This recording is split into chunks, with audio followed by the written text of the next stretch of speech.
اور دنیا کی زندگی تو ایک کھیل اور مشغلہ ہے، اور بہت اچھا گھر تو آخرت کا گھر ہے، یعنی ان کے لیے جو اللہ سے ڈرتے ہیں۔ کیا تم سمجھتے نہیں؟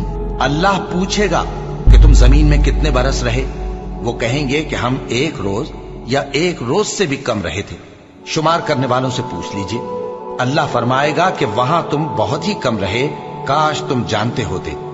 کیا تم یہ خیال کرتے ہو کہ ہم نے تم کو بے مقصد پیدا کیا ہے، اور یہ کہ تم ہماری طرف لوٹ کر نہیں آؤ گے؟ ہر شخص کو موت کا مزہ چکھنا ہے، اور تم کو قیامت کے دن تمہارے اعمال کا پورا پورا بدلہ دیا جائے گا۔ تو جو شخص دوزخ سے دور رکھا گیا اور بہشت میں داخل کیا گیا، وہ مراد کو پہنچ گیا۔ اور دنیا کی زندگی تو دھوکے کا سامان ہے، اور جن لوگوں نے اپنے دین کو کھیل اور تماشا بنا رکھا ہے اور دنیا کی زندگی نے ان کو دھوکے میں ڈال رکھا ہے، ان سے کچھ کام نہ رکھو۔ ہاں، اس قرآن کے ذریعے سے نصیحت کرتے رہو تاکہ قیامت کے دن کوئی اپنے اعمال کی سزا میں ہلاکت میں نہ ڈالا جائے۔ اس روز اللہ کے سوا نہ تو کوئی اس کا دوست ہوگا اور نہ سفارش کرنے والا، اور اگر وہ ہر چیز جو روئے زمین پر ہے بطور معاوضہ دینا چاہے تو وہ اس سے قبول نہ ہو۔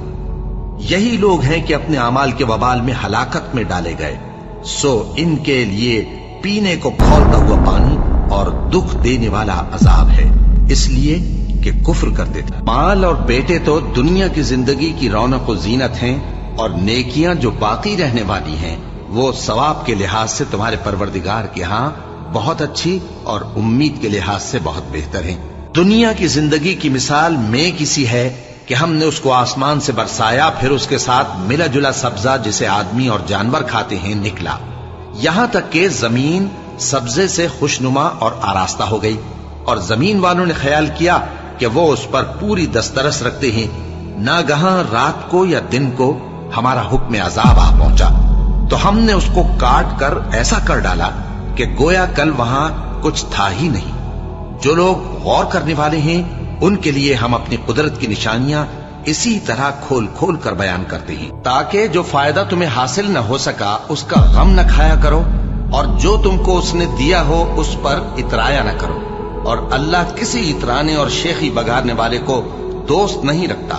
اور یہ دنیا کی زندگی تو صرف کھیل اور تماشا ہے، اور ہمیشہ کی زندگی کا مقام تو آخرت کا گھر ہے۔ کاش یہ لوگ سمجھتے۔ یہ لوگ دنیا کی ظاہری زندگی کو جانتے ہیں اور آخرت کی طرف سے غافل ہیں۔ بھائیو، یہ دنیا کی زندگی چند روز فائدہ اٹھانے کی چیز ہے، اور جو آخرت ہے وہی ہمیشہ رہنے کا گھر ہے۔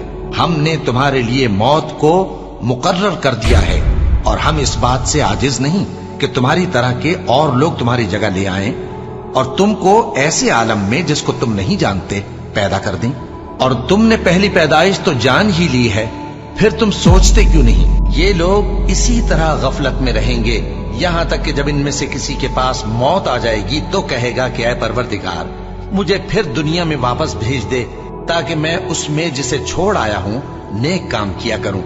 ہرگز نہیں، یہ ایک ایسی بات ہے کہ وہ اسے زبان سے کہہ رہا ہوگا اور اس کے ساتھ عمل نہیں ہوگا، اور ان کے پیچھے برزخ ہے جہاں وہ اس دن تک کہ دوبارہ اٹھائے جائیں گے رہیں گے۔ یہ وہ دن ہے کہ اس سے تو غافل ہو رہا تھا، اب ہم نے تجھ پر سے پردہ اٹھا دیا تو آج تیری نگاہ تیز ہے۔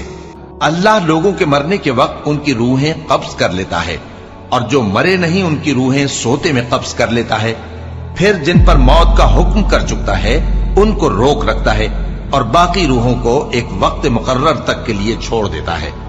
جو لوگ غور و فکر کرتے ہیں ان کے لیے اس میں نشانیاں ہیں۔ اللہ وہ معبود برحق ہے کہ اس کے سوا کوئی عبادت کے لائق نہیں۔ وہ قیامت کے دن تم سب کو ضرور جمع کرے گا، اور اللہ سے بڑھ کر بات کا سچا کون ہوگا؟